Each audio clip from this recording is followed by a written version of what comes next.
I saw, and behold, a tree in the midst of the earth, and the height thereof was great. The tree grew and was strong, and the height thereof reached unto heaven, and the sight thereof to the end of all the earth. The leaves thereof were fair, and the fruit thereof much, and in it was meat for all. The beasts of the field had shadow under it, and the fowls of the heaven dwelt in the boughs thereof, and all flesh was fed of it. I saw in the visions of my head upon my bed, and behold, a watcher and an holy one came down from heaven. He cried aloud and said thus, Hew down the tree and cut off his branches, shake off his leaves and scatter his fruit. Let the beasts get away from under it, and the fowls from his branches.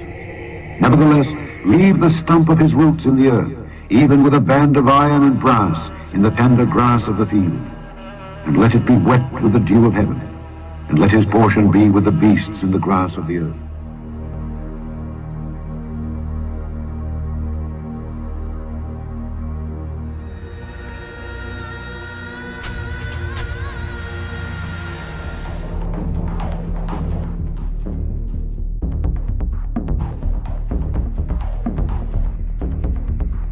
There were giants in the earth in those days, and also after that, when the sons of God came in unto the daughters of men, and they bare children to them, the same became mighty men, which were of old, men of renown.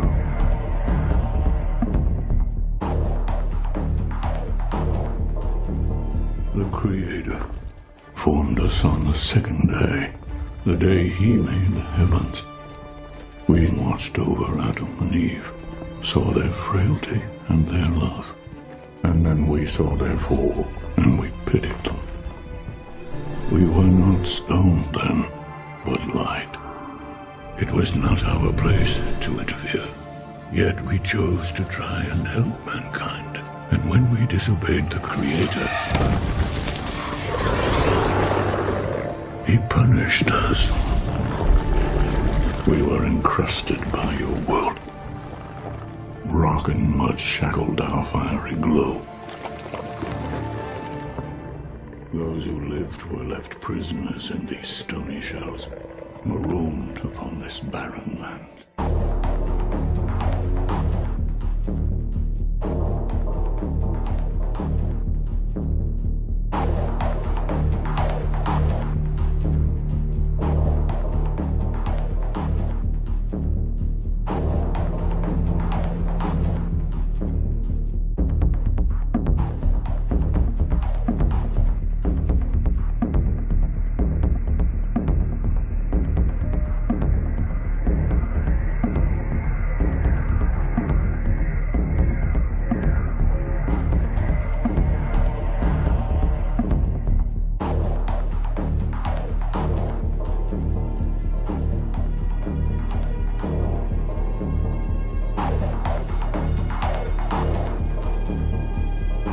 There were giants in the earth in those days, and also after that, when the sons of God came in unto the daughters of men, and they bare children to them, the same became mighty men, which were of old, men of renown.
Chapter 7.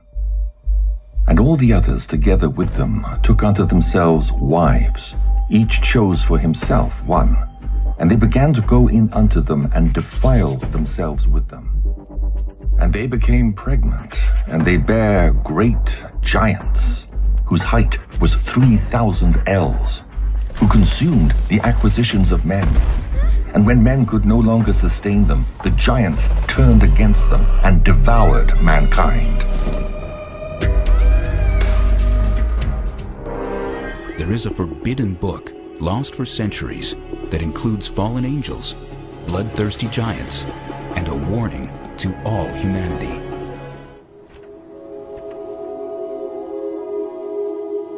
It is an ancient writing filled with divine secrets and visions. A tour of heaven and hell, guided by the angel Uriel. The Book of Enoch is named for the man who the Holy Bible says walked with God. Enoch walked with God after the birth of Methuselah 300 years, and had other sons and daughters. Thus all the days of Enoch were 365 years. Enoch walked with God, then he was no more, because God took him. It is a daunting manuscript, 5 volumes containing 108 chapters. For many ancient Christians, the Book of Enoch was essential, yet it was banned from the Christian Bible. We don't know why this literature was ultimately excluded from the canon. Perhaps it's because of its description of the fall of the rebel angels and their mating with mortals, perhaps. The Book of Enoch begins with a warning to all humanity that a divine judgment has been rendered and a sentence will be imposed. God tells Enoch that all life on earth will be destroyed in a violent flood. And, as with the story in Genesis, God blames this evil on the sons of God, angels who lusted after the daughters of men. These angels are sometimes referred to as watchers. They keep constant watch, and they decide one day, about 200 of them, that they're going to descend to the earth. They would like to very much make contact with these mortal women. The Book of Enoch may have been an attempt to expand on the mysterious giants, the sons of God, and the daughters of the earth, spoken of in Genesis. Anytime you read the book of Genesis, there are all kinds of unanswered questions. Suddenly, there is this quick few verses at the beginning of the flood story about giants in the land that come from the sons of God mixing with the daughters of the earth. And you stop and think, wait a minute, what's this all about? It's like it went by too fast, and you want to grab it and say, wait a minute, what was this? The Book of Enoch offers a disturbing vision of the fall of the angels who lust after earthly women. These angels have crossed over this boundary that they shouldn't have. They were spiritual beings, and they were to remain as such. When they decided to descend upon earth, this unleashed upon the earth all sorts of problems. Not only these giants who are bloodthirsty and violent, but also these angels went on to teach humankind a variety of forbidden craft. Yet the Book of Enoch was denied a home in the official Christian canon. Until the mid-20th century, the Book of Enoch was assumed to be of interest only to the very early Christians. Large portions of the Book of Enoch also were found among the Essene literature, hidden in the caves of Qumran, as part of the Dead Sea Scrolls. There were giants in the earth in those days.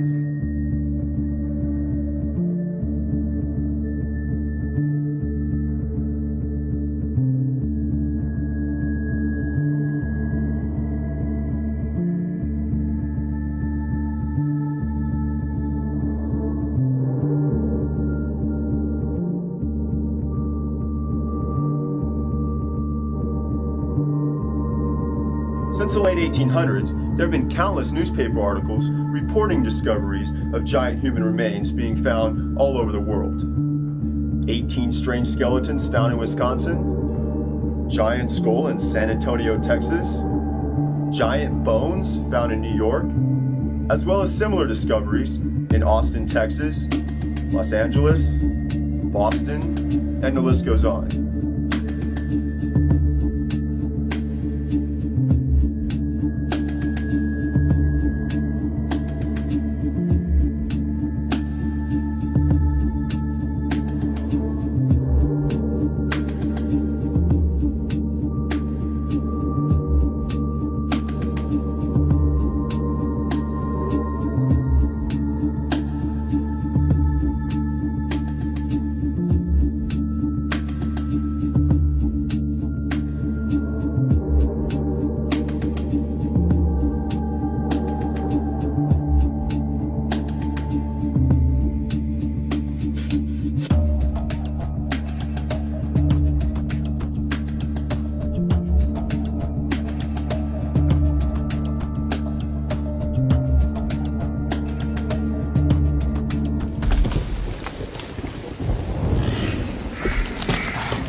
can see, in the book of Enoch, God sent the Watchers here, which eventually became the fallen angels. He sent them here to labor at the trees, to cut down the trees because he was going to flood the earth. So once the holy angels, the Watchers, arrived here on earth and they cut down the trees because God was going to flood the earth, well, they also started lusting after the earthly women, and they started mating with them. And the offspring of them mating with the earthly women caused what you call giants, the Nephilim. And people have been digging them up ever since we started building roads and excavating in the 1800s.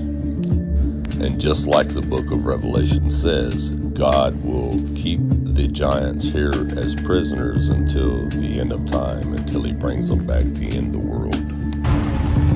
Are you ready, my brother? Can you test it? Here comes the thunder.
The United States military just fought the Nephilim hidden in a cavern in Afghanistan several years ago. You better wake up. All you lost souls have no clue of what's coming. What you think is make-believe is real. What you think is real is fake.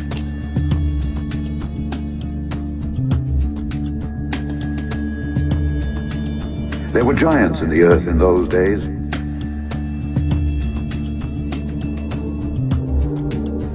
The last and only Nephilim ever captured on film from the early 1930s in Japan.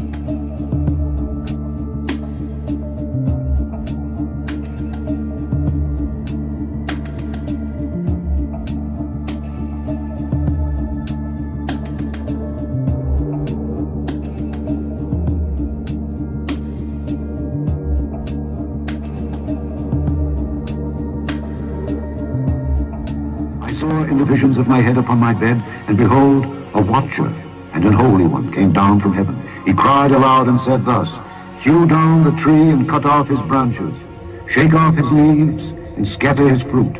Let the beasts get away from under it, and the fowls from his branches. Nevertheless, leave the stump of his roots in the earth, even with a band of iron and brass in the tender grass of the field. And let it be wet with the dew of heaven, and let his portion be with the beasts in the grass of the earth. Okay, here we have the scripture from the Dead Sea Scroll version. Okay. Now, in the Dead Sea text entitled The Book of Giants, the Nephilim, sons of the fallen angel Shemyaza, named Aya and Oya, experience dream visions in which they visit a world garden and see 200 trees being felled by heavenly angels. Felled means cut down. Not understanding the purpose of this allegory, they put the subject to the Nephilim Council, who appoint one of their number, Mohawi, to go on their behalf to consult Enoch, who now resides in an earthly paradise. To this end, Mohawi then rose up into the air like the whirlwinds and flew with the help of his hands like winged eagle over the cultivated lands and crossed Solitude, the giant desert, and he caught sight of Enoch and he called to him. Enoch explains that the 200 trees represent the 200 watchers. Okay, now, so you understand that, let's go back to the book of Enoch, okay? And right here it says, "And it came to pass, when the children of men had multiplied, that in those days were born unto them beautiful and comely daughters. And the angels, the children of heaven, saw and lusted after them, and said to one another, Come, let us choose us wives from among the children of men, and beget us children." So anyways, they all get together on this mountain, and as you can see here, then swear they all together and bound themselves by mutual imprecations upon it. And they were in all 200 who descended in the days of Jared on the summit of Mount Hermon. Okay, now let's go back over to the Dead Sea Scrolls. Okay, as you can see here, Enoch explains that the 200 trees represent the 200 watchers. Remember, the 200 watchers were originally angels. They were 200 fallen angels. Okay, they were to watch over the earthly beings, but they decided to come down and mate with the earthly women, which is what caused the Nephilim. Okay, so while the felling of their trunks signified their destruction in a coming conflagration and deluge, that means the flood was coming. That's why these angels were sent down to cut down the trees. Okay, and just like I showed you in Enoch 66:2, you know, God sent the angels to work at the trees. So anyway, now keep in mind that there were 200 trees for the 200 angels, but I've only found a few of those trees.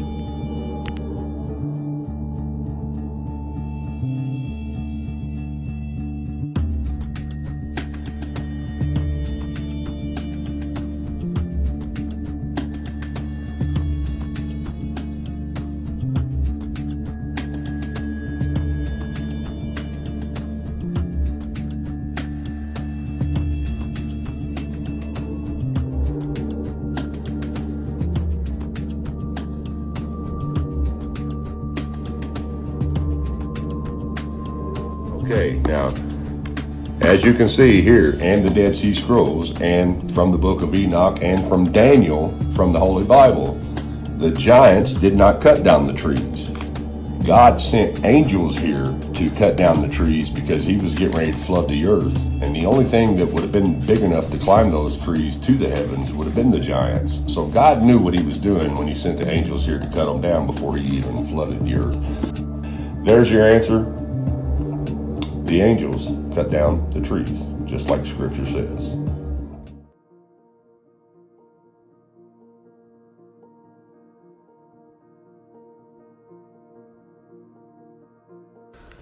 Okay everyone, in my last video I showed you a meteorite crater in Arizona that is supposedly 55,000 years old, and I showed you how the crater is still there, but the big meteorite that landed there is just totally gone.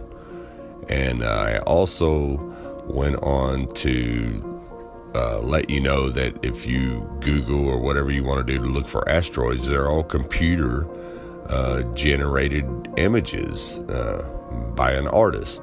So anyways, What kept eating at me was a scripture from Genesis 7:11. In the 600th year of Noah's life, in the second month, the 17th day of the month, the same day were all the fountains of the great deep broken up, and the windows of heaven were opened. Now pay attention closely. It says all the fountains of the great deep broken up. Great deep means the deep ocean. Broken up means to come upward. So anyways, as I went on the search, I realized that there were more supposedly meteorite craters all over the world in different continents, all around, roughly around the same size as you can see here in these pictures. I took a picture from each continent from every one of these supposedly meteorite craters. But out of all these craters, there's nothing left of the meteor that landed there. And I say that in quote, supposedly landed there. There's nothing left of the meteorite, but all the craters are still there. So I went to investigate a little more. And I'd remembered researching geysers many, many years ago. Now, here's a few images of what geysers look like. But the images I'm showing you are what the geysers look like when they're actually erupting. So check this out. Now, does these craters underneath these geysers not look familiar to you? Just take a really, really close look. Now I'm showing you the ones that are erupting. Now let's take a look at the ones that are not erupting.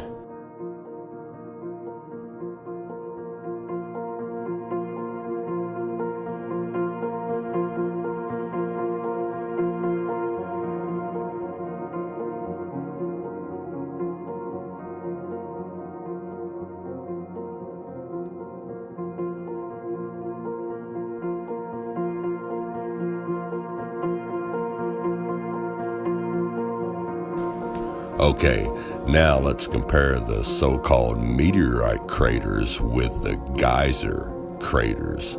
Get ready, you guys are totally going to be blown away. Now check this out. As you can see here, there's a runoff on the meteor crater and a runoff on the geyser. Now look at here, right in the middle, you see where the geyser actually comes up. You can see it in the meteor crater and the geyser. That's where the water comes up at. Same thing here. Everything around it is just where the water pressure coming up explodes everything outward. And here, if you look to the right of the crater and the right of the geyser, they're shaped identical. That's water pressure, not a meteorite. And no, it's not fallen angels. No, it's not ancient trees pulled up. It's simply the original geysers that God opened up and flooded the earth with, people. Common sense. All you got to do is look at it.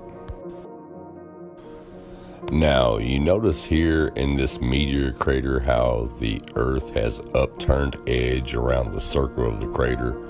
Now, here's how that happens. Here is a photo of a geyser actually fixing to erupt. Notice how it upturns the edge of the hole around it. Now, once again, if we look in Genesis 7:11, towards the end of the scripture, it says, all of the fountains of the great deep broken up. The scripture tells us exactly what these are and exactly what God did to flood the earth. And it also says, and the windows of heaven were open. So we also know that there's a firmament and it has windows in it. And he also flooded it from above as he did below. Now, this is where your inner wisdom should kick in. Science tells you that these are so-called meteor craters, okay? But there's no meteors in none of them. All over the world. There's no meteors found nowhere near or around or in the crater itself. But yet these craters are identical to geyser craters. That's because these so-called meteor craters are the giant craters that opened up from the deep, the great deep, and flooded the earth. The Bible is real. It is very accurate, and the flood of Noah happened, and I just showed you how it happened. And the funny thing about it is, they even showed you in the 2014 movie, Noah. Check it out.